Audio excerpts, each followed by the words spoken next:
I think we've hit a tipping point where a lot of high net worth individuals are more comfortable and more willing to invest high amounts of money, large amounts of capital without having met someone in person or done a face-to-face in-person meeting. I mean, you think about all those crowdsourced investment companies, different REITs that have generated billions of dollars in capital, and they've been able to do that online. Welcome to the Bulletproof Cashflow podcast. Let's get into the show. Hey everyone, this is Agostino. Those in the know understand that LinkedIn is one of the best places to connect with high net worth individuals and introduce them to the benefits of real estate investing. Well, today's guest understands this concept. He has created the tools for building lists, connecting with the right people, sending the right messages, and scaling marketing efforts through social media. To that end, he has made LinkedIn his key focus and has achieved some super success. As an internationally recognized LinkedIn expert, he teaches CEOs and real estate entrepreneurs how to use their LinkedIn profiles into relationship building assets. He is the author of the best-selling book, Disrupting LinkedIn, and is the founder of Linked Leads Enterprises, where he provides a new way for people to attract A-listers using LinkedIn. With all that, I'd like to welcome Yakov Smart to the show. Hey, Yakov, thanks for coming on, man. Hi, Agostino. Thank you for having me. Glad to be here. Yeah, it's going to be awesome. Now, if you like what Yakov has to say, you can reach him through his website, linkedleads.us. And if you'd like our content, please don't forget to leave a comment and rate the show. Finally, if you text the word freedom to 202-410-4202, you get our free ebook, The Bulletproof Guide to Finding a Broker. Okay, Yakov, maybe go ahead and tell listeners about how you stumbled on LinkedIn as the way to raise money and reach out to people. Yeah, absolutely. So most of the people we work with right now, as you mentioned, are real estate entrepreneurs, people wanting to attract investors and raise more capital using LinkedIn. Personally, I've been in the online marketing space for almost as long as I can remember. I was fortunate enough to grow up in the time where the internet really changed things, to grow up in the time of social media. And I first started dabbling in online marketing and online business back when I was in college. My first attempt at online business, I wrote an ebook on how to succeed in college for college students. And I also had a couple of podcasts. So that's how I got my start online. And I've been working with business owners for a number of years now, specifically on attracting clients and generating leads using LinkedIn. And, over the years, what I recognized was really the best people who are most suited to taking advantage of LinkedIn as a lead generation and investor and client attraction platform were those who were looking for a higher and more difficult to reach type of clients. I call them A-listers. So think of A-list investors. And where LinkedIn can be really prolific and really powerful, and where this new way of raising capital and using LinkedIn really applies, is if you're looking for, whether it's a handful of people or a lot more than that, high net worth type of individuals to invest in your syndications or your real estate projects. And these days, the way I got into the raising capital space, a little while ago, I had a client who was putting together a deal club. And basically the way the deal club worked is, on one end, they were getting together extremely high net worth individuals, people worth hundreds of millions, if not billions of dollars, into the same room, into the same forum with people who were founders of companies that were looking for capital. And some of these companies were obviously in real estate related spaces as well. So they wanted to know if it was possible to use LinkedIn to attract that caliber of a person and be able to fill their deal clubs. And as a result, there would be millions of dollars of capital raised. And what I was able to do, and what we were able to do with that client, was build a scalable system for attracting those super high net worth individuals using LinkedIn, make it duplicatable so that they would fill these types of deal clubs and really attract these high net worth investors in a number of different cities around the world. And since then, I've worked with a lot of people in the real estate space as well. I've had influencers in multifamily, various people I've collaborated with, some of the biggest names out there, and work with them personally and showing them a new way of using LinkedIn to attract the investors they're looking for and to build a scalable, sustainable system for attracting more of the investors that they want on demand. Excellent. Because it's, raising money is probably one of the scariest things, especially for newbies that are trying to get started. They figure there's no money out there. I don't know anybody with any money. And LinkedIn and social media, rather, is like a gift from God. I mean, it is the way that you can leverage to really get in front of some of these people. But I think part of it is you have to have the right look and feel for what the content you're putting out there. And your messaging needs to be on point, right? I mean, that's I would imagine that's probably one of the two key things that you're helping other people with, right? And how to really structure these two things, right? Well, it comes down to building trust. I mean, the big thing that you have to understand the difference between online and offline. And, at the time we're having this conversation, Agostino, obviously a lot of the world has virtualized. In person isn't what it used to be. And I think some of those changes are going to be permanent. Well, you have to understand that what a lot of people who are real estate entrepreneurs sometimes fail to consider even is, let's say you meet someone at a meetup or a conference or a networking event, and you want to tell them all about your project, right? Unless they're the rudest person in the world, they're going to at least listen to you for a few minutes. What they're not going to do is they're not going to suddenly run the other way, completely ignore you and give you the cold shoulder, because that would just be rude. And very few people will do that. Versus online, you have a split second to start to capture their interest and attention. And if you don't, guess what? They can say next and not even bother to see what you're about, not even bother to see what the investment opportunity is. So it's a very unique opportunity to build that trust, capture people's attention, make it highly relevant for them. The other side of that too is, I think overall the trend of raising capital virtually and online, I think we've hit a tipping point where a lot of high net worth individuals are more comfortable and more willing to invest high amounts of money, large amounts of capital, without having met someone in person or done a face-to-face in-person meeting. I mean, you think about all those crowdsourced investment companies, different REITs that have generated billions of dollars in capital, and they've been able to do that online. So I think we're in an interesting time where, the concept of attracting your ideal investors using the internet, using a tool like LinkedIn, is as prevalent today as it's ever been. It's as important today as it's ever been. And building trust is also as important today as it's ever been, because you've got a lot of people who have a 401k or they have an IRA or capital, and they've been disappointed by the stock market. They've been devastated. They're looking for alternative investments. You have to understand the psychology of the ideal investor you're looking for. And a big part of that, the core foundation to all this, is having messaging that builds trust, positions you as an authority, but also, and almost more importantly, gets the other person on the receiving end of that messaging to feel seen, to feel heard, feel like you really get them. That's so important. It's never been more important than it is now.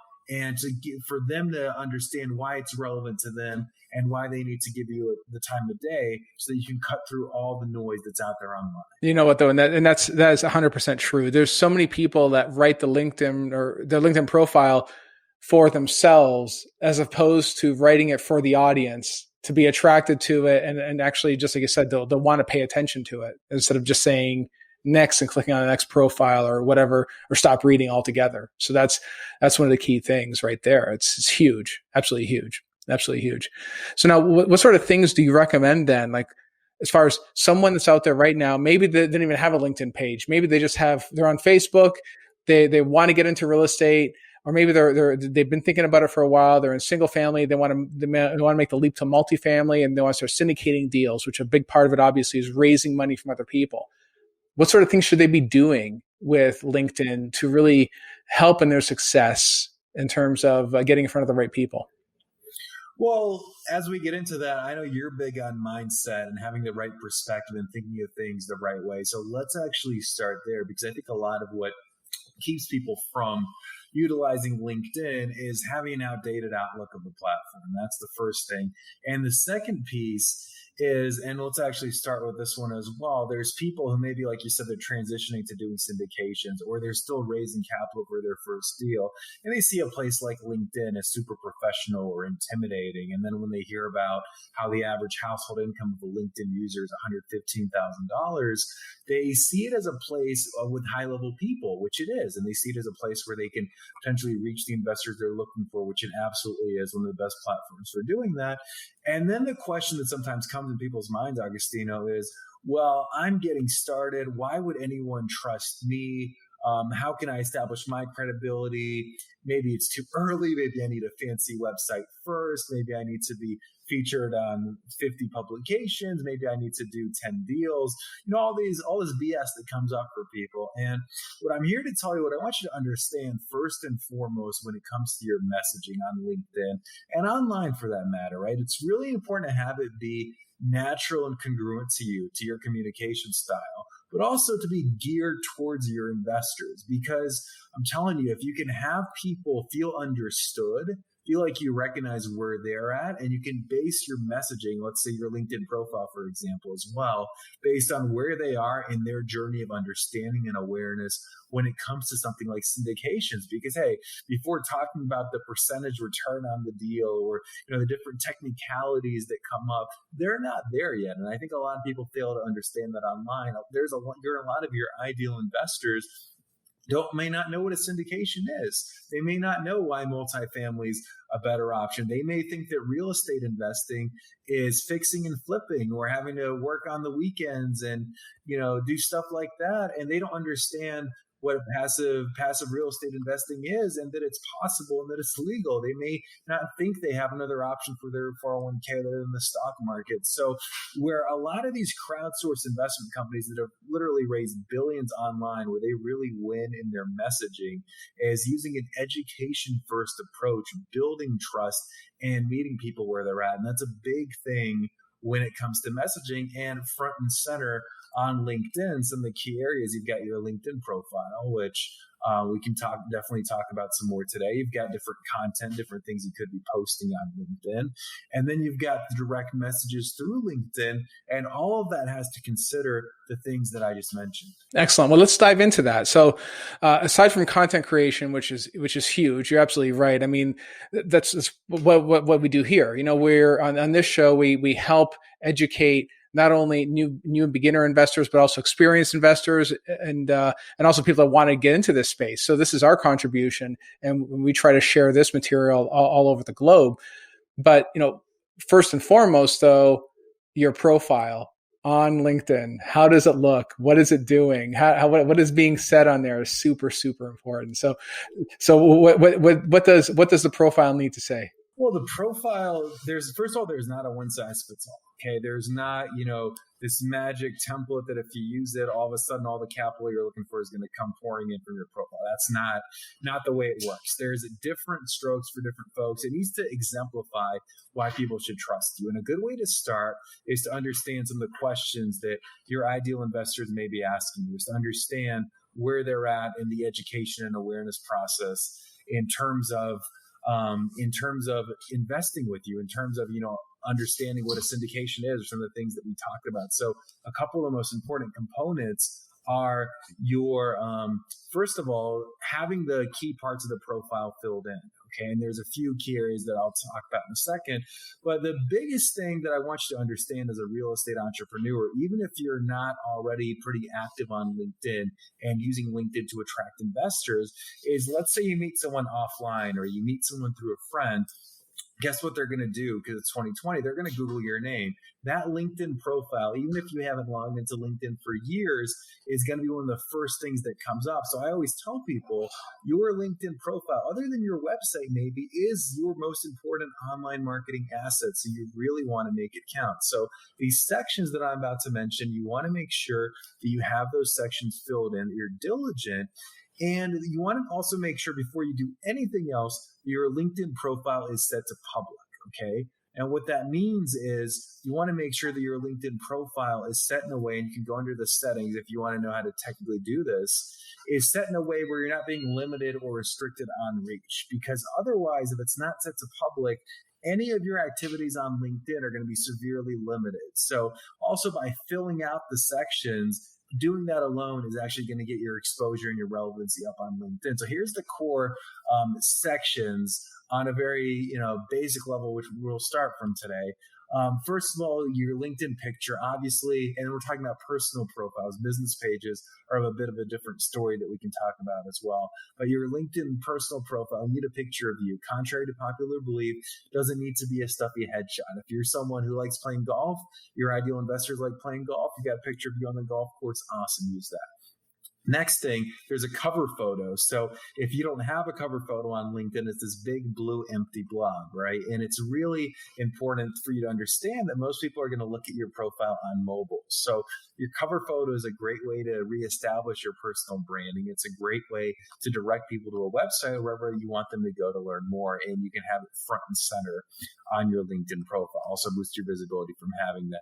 Next piece is your LinkedIn headline. This is the section that goes below your name that you can use to grab people's attention and to hook people in to wanting to actually read more of your profile, to wanting to learn more about investing with you. And when it comes to your LinkedIn headline, you also want to make sure that you do more than just restate your position at your company. Okay, you want to make sure that your LinkedIn headline also intrigues people and hooks them in, because anytime you post something on LinkedIn, anytime you send someone a direct message on LinkedIn, anytime you comment on content on LinkedIn, that LinkedIn headline follows you around. It's a direct link to your profile.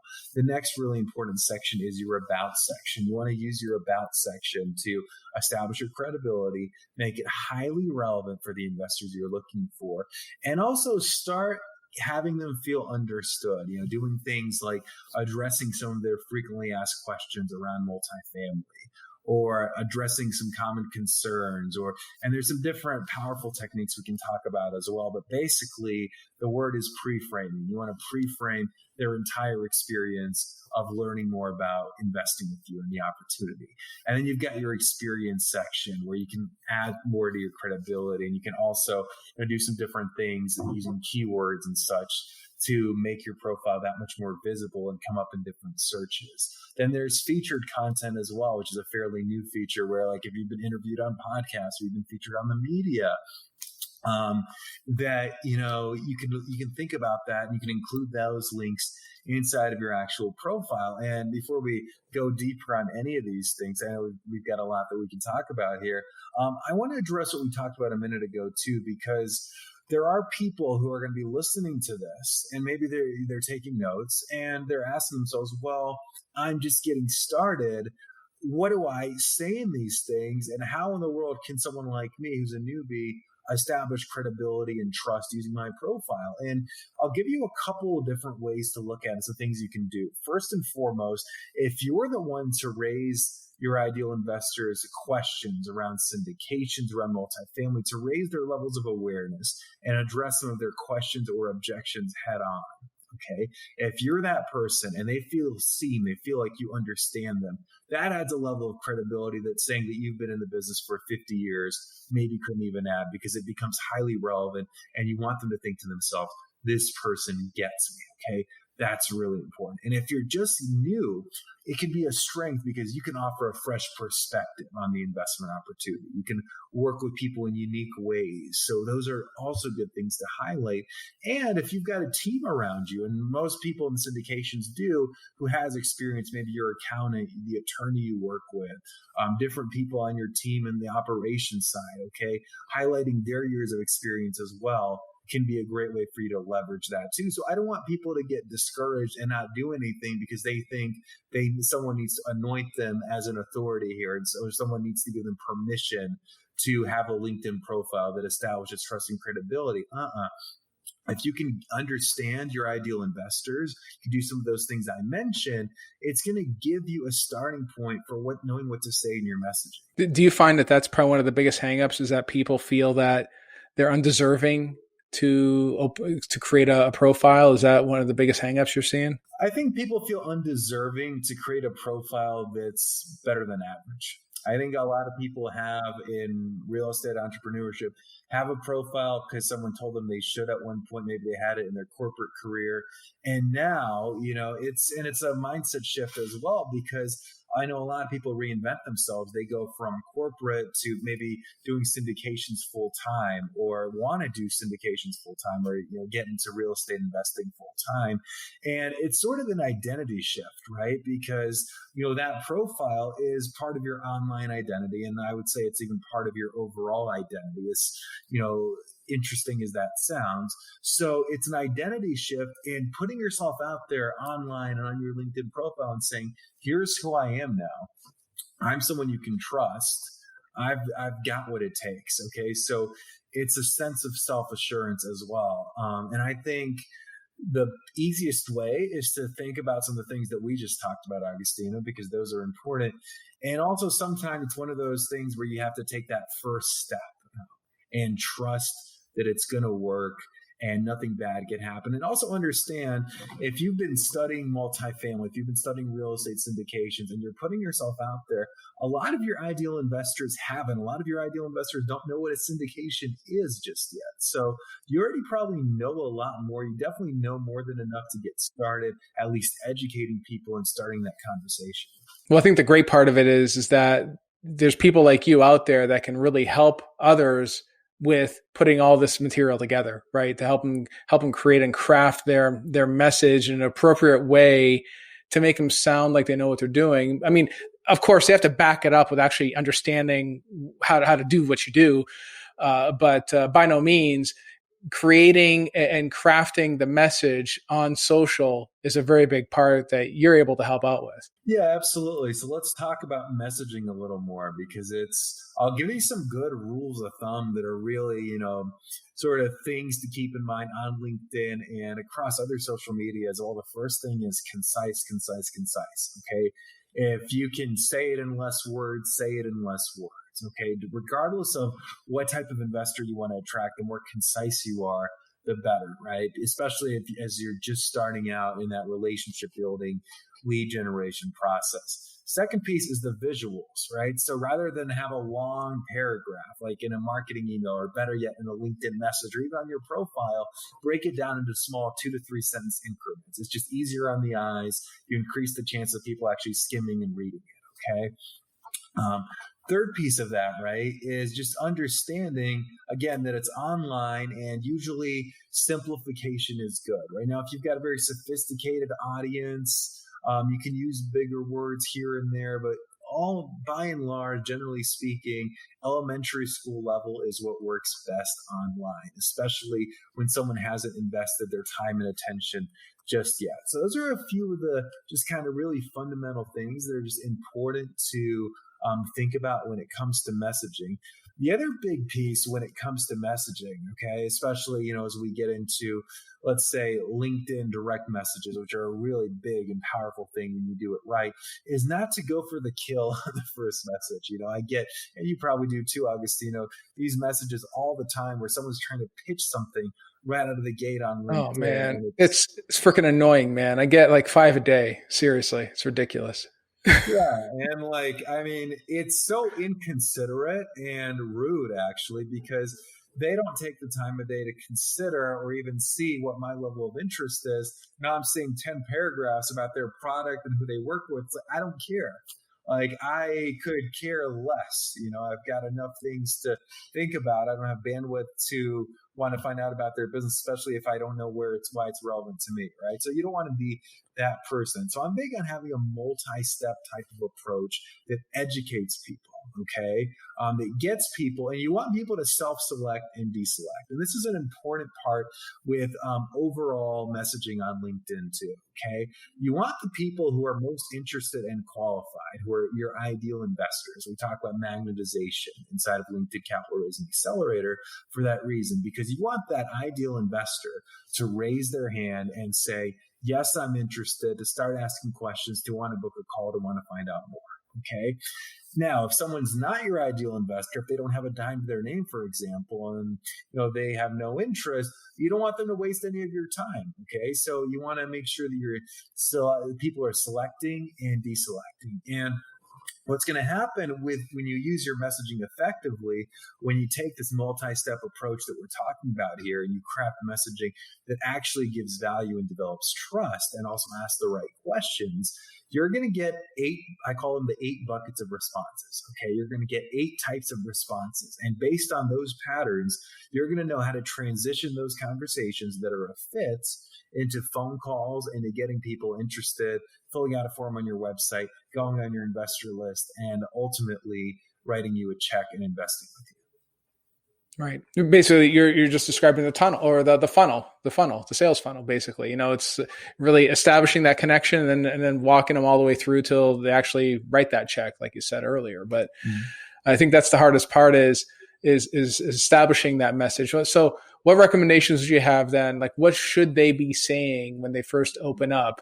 Instead of slapping you with a big 4 paragraph pitch, which I just got just before this call from one of these guys, what would you recommend? How would you open it? So the very first thing that you have to do, and I'll get a little bit tactical on this part as well, okay? So there's 3 types of connections on LinkedIn that a person can have. You have your first degree connection, who's someone who's like a friend on Facebook. You've connected with them, they've connected on you.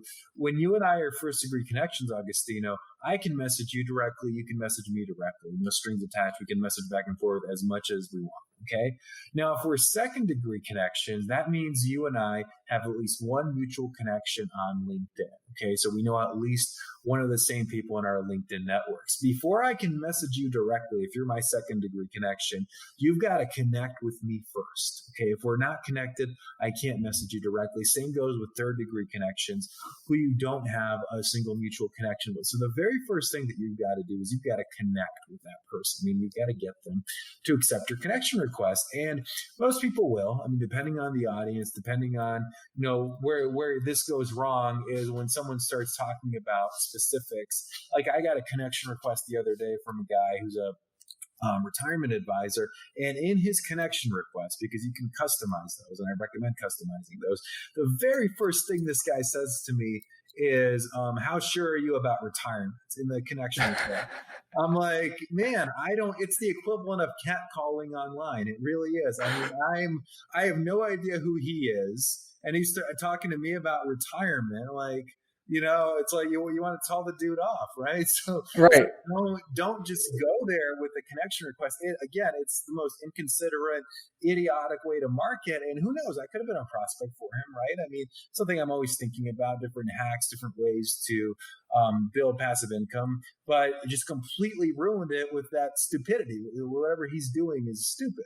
So the connection request, I want to encourage you to keep it general, right? Saying that, maybe some of the same people, or looks like you both have an interest in, or you heard about this person from this place, and then asking them, instead of saying, connect with me on LinkedIn, would you be open to connecting with me on LinkedIn? And most people will say yes. Most people, unless there's some weirdness on your profile, they'll check out your profile first, but you're going to get people saying yes, even if they don't know you from offline. That usually is no issue, right? So that's sort of the step one. And we talk about in our programs when we're working with people something called LinkedIn Messenger funnels. Okay, and without having a visual, I'm going to do my best to sort of describe this, and then people can sort of picture what I'm talking about. So step number 1 is you build a list. Okay, and you build a really hyper-specific list of your ideal investors on LinkedIn. So let's say John is on your list of investors on LinkedIn. His name is John Smith.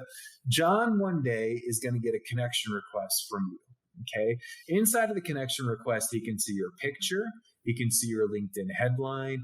He can see the customized message inside your connection request if you've customized it.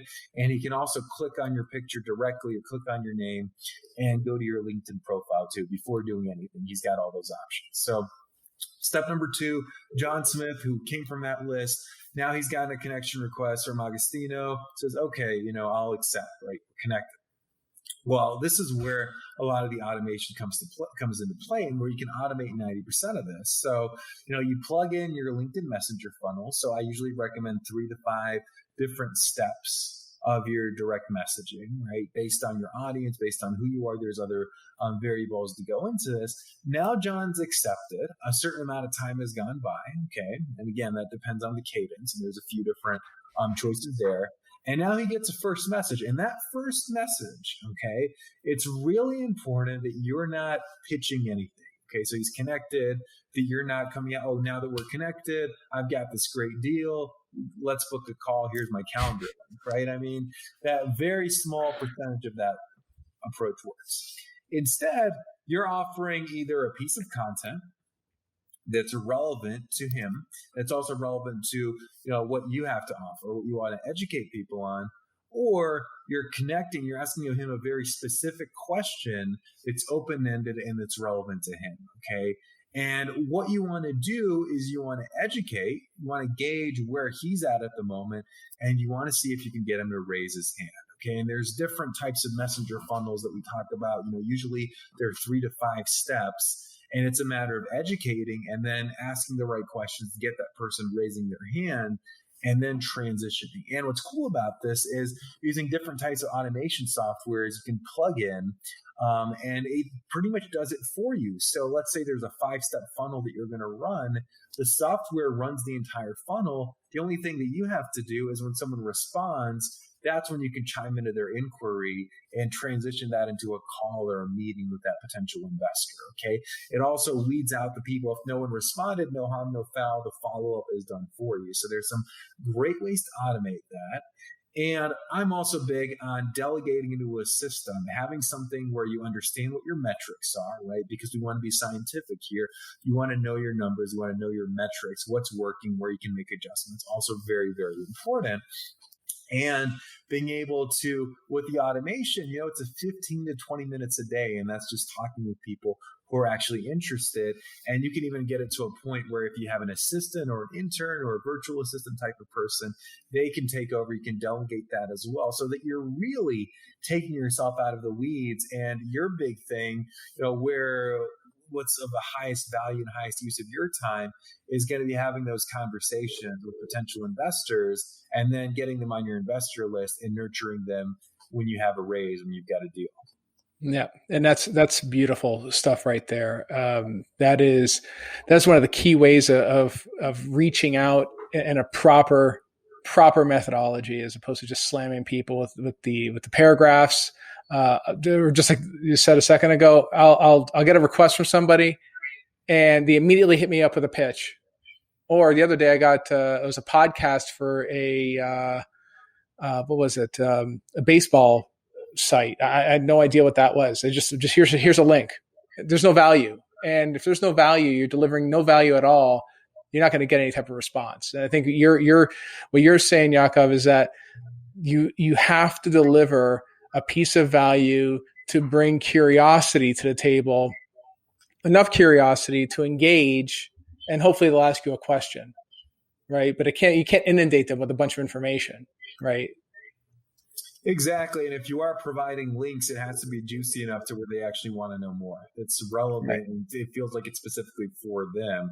Like, I don't know why the guy was telling you about a baseball podcast, but you didn't feel like it was specifically relevant to you. And it was just a waste of your 10 seconds of your life. So yep. We want to make sure that you're not doing that approach. Yeah, that's right. Yeah, I mean, this wasn't even an intro, man. It was just like, here's a link. Just here's a link for you. It was very odd. It was one of the odder emails or messages I got on LinkedIn. Now, when it comes to Facebook, and I know that obviously LinkedIn is very, very different from Facebook, even though it's usually the same people that are on both. Yet even we as individuals treat Facebook very, very differently than we do LinkedIn. What are your thoughts around generating leads or lead gen through a Facebook type scenario? Or do you even spend any time there at all? Okay, so here's my modus operandi on lead generation. And this is just the way that I do it personally. And this is the way that I recommend to students and clients. Okay. LinkedIn and Facebook are very different. Okay. LinkedIn, people tend to be there for more professional reasons. It's more of a business platform. It's more of a relationship, personalized type of relationship building platform. Okay. Facebook is, there's a lot of people who are getting tired of Facebook. Facebook is sort of, there's so much happening there, right? So here's what I personally do. I recommend having 2 to 3 solid lead sources, okay, for generating investor leads. 2 to 3 solid lead sources. What to look for? You want to make sure that they largely run on autopilot. You want to make sure that you have metrics that are direct response based, where you know exactly how many leads you're generating and what that's turning into on the back end. And you want to make sure that you're on places where your investors are, where you're going to get the highest ROI of time, energy, money spent in generating those investor leads. So personally, I have a couple of different lead sources. Facebook is something that's big for me, that I use as well on the paid traffic side, but LinkedIn is big on the organic side, and they can come together. There's some ninja stuff on retargeting and all those different things to sort of blend the two, which is the best of both worlds, which I recommend for some people as well. But the big point that I want to drill home, Agostino, is a lot of people are so overwhelmed by all the things they can be doing to generate leads online, and all the things they should be doing on social media, and that's a bunch of BS. Okay, as long as you have 2 to 3 solid lead sources that are reliable, where you're able to consistently get investors, you can ignore the rest. You can ignore those shiny objects and just take that burden off your shoulder.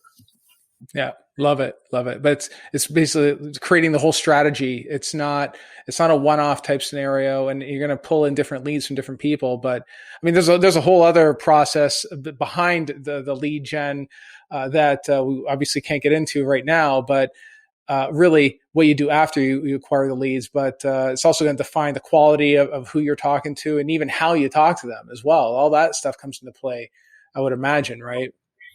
Definitely. And what you just mentioned, I call it an investor attraction roadmap. And I'll give you what I look at as the 5 kind of core ingredients. This applies to LinkedIn. This applies to Facebook. This applies to online investor lead generation in general, especially now with lead generation being pretty much all online. So the very first thing that you're going to need is, and this is we could do a whole nother show on this because this is so important, is to understand your investor attraction DNA.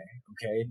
And investor attraction DNA, it's an original concept. It's something I came up with after working with a lot of people, really in a lot of different businesses, and seeing the overwhelm and seeing how people were all over the place with how they market and try to generate leads, and also seeing how a lot of people were very scattered versus intentional and selective in their approach. And what I understood was, people have natural ways of communicating, different communication styles, different preferences, different natural strengths that they can utilize. And you need to understand we have a unique 16, there's 16 different combinations. So you want to think about it as your own unique combination in 4 core areas. And based on who you are, based on what your unique investor attraction DNA is, and based on who your ideal investor is, that's where you can start to know what's going to work the best for you. Because just because, Agostino, a podcast is a great tool for you and it works well for you, doesn't mean someone listening to this necessarily needs to go out there and start their own podcast. It could be a thing that they dread as a complete waste of time and turns into no ROI, right? So it's understanding who you are, your communication style, who your ideal investors are, and how to start blending it in your investor attraction DNA. So that's like the foundation of everything that I teach and I work with people on. Okay.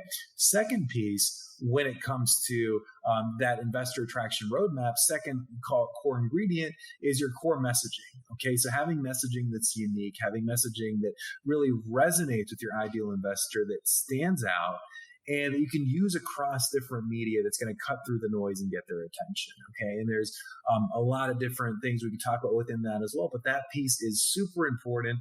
And it's important to not sound like everyone else. I see a lot of websites, for example, and a lot of LinkedIn profiles for that matter, where if I just copied and pasted the words from one website, change the company name, or change the name on the profile, the exact same thing. They're talking about this, and it sounds corporate and boring. And corporate isn't what's going to win in messaging right now. People want personable. They want that type of value as well. They want something unique that's memorable.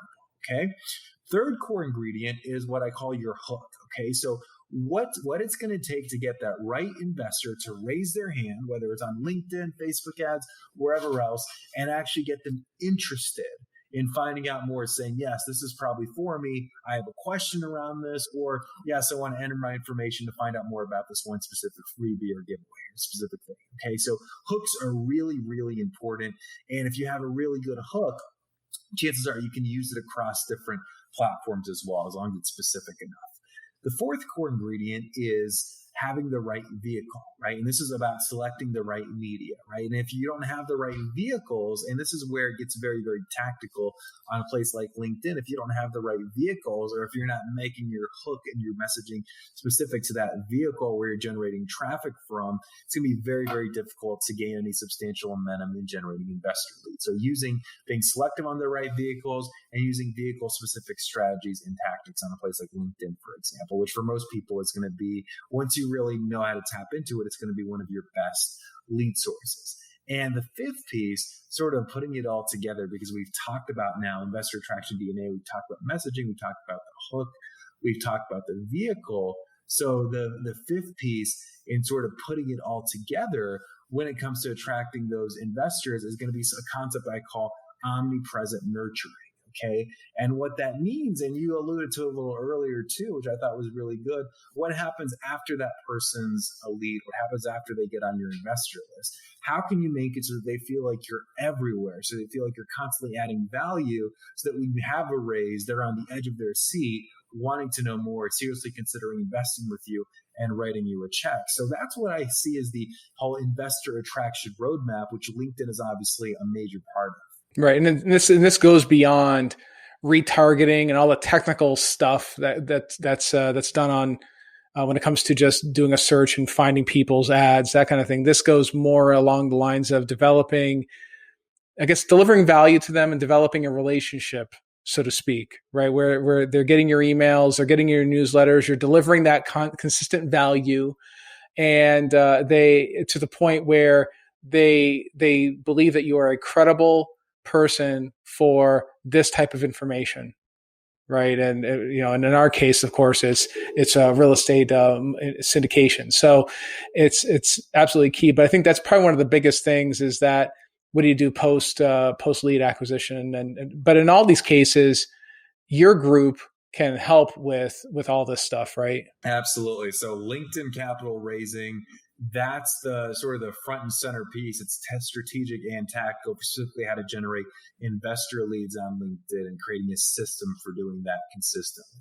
Okay, and nice. To raise more capital as a result of that. And then sort of the next level in the bigger picture is that entire investor attraction roadmap for generating investor leads online. So they go together really, really well. And a big part of it for me is, I want people to be back in the driver's seat. I want people to feel like maybe for the first time ever, they have some control in their marketing and lead generation. I think there's a lot of real estate entrepreneurs who love making deals, who love the real estate side, where marketing seems confusing and terrifying. And they don't do a whole lot because they don't really know the right things to do. And there's so many things that they could and should be doing that they just do nothing, right? And there's a fear of failure in that and a lot that comes into this place. So when you have that level of certainty, when you have that clear roadmap for what to do, it becomes a predictable, duplicatable process that you can depend on consistently, and you put yourself back in control of raising capital for future projects, of having access to investors, and not just having to rely on your warm network. We're not being in scarcity around finding investors for that next deal. That's why this stuff is so important. Absolutely. So now, what is that one piece of advice that you can give to that person listening right now that maybe just starting off, maybe they don't have any social media account at all? They refuse. They refuse to create even a social media, a Facebook account for that matter.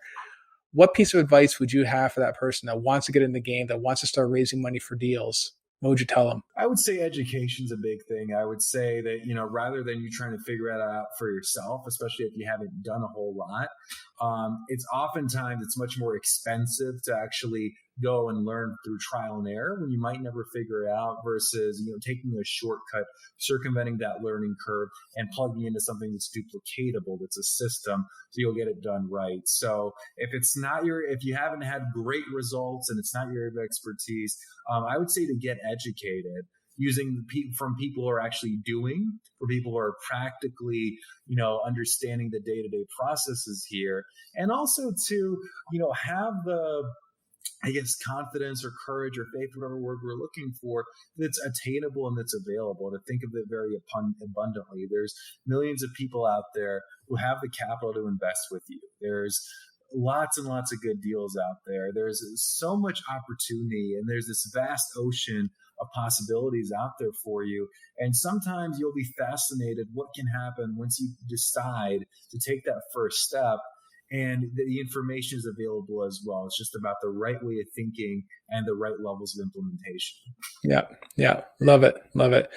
All right, guys. Well, if you want to reach out to Yakov, you can reach him through his company website at linkedleads.us. Definitely check out his site. He's got a lot of great material out there. It can certainly help you build your LinkedIn game and get you in front of new multifamily investors too. Hopefully you can see how crucial it is to your success. Thanks for tuning in, and I will see you in the next episode. Thank you for listening. We hope you enjoyed the Bulletproof Cashflow podcast.